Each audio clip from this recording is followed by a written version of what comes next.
This is, I think, the second year of PBBM's administration in our country.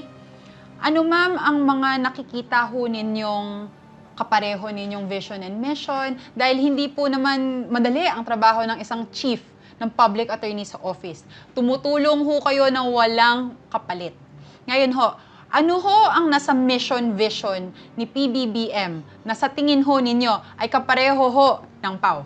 Ang kanyang slogan ay, sama-sama tayong babangon sa bagong Pilipinas. Para sa bagong Pilipinas. Ako naman, may isang magandang umaga para sa bagong Pilipinas. Magkakaroon ng magandang umaga kung ang lahat ng pinuno sa ating bansa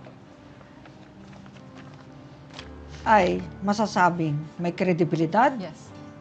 may tunay na pagmamalasakit, hindi malamalasakitan, kundi tunay na pagmamalasakit, sipag at katapatan.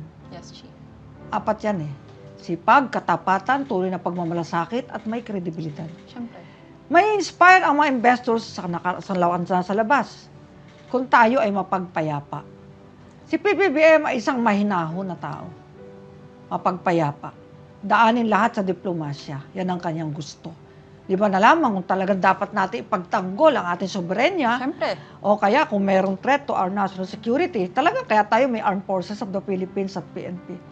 Pero maganda ang kanyang paraan. Hindi siya gumagamit ng galit.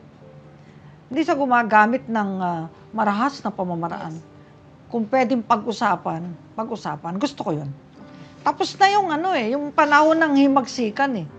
Ngayon ay may himagsikan pero labanan ng prinsipyo at kabutihan.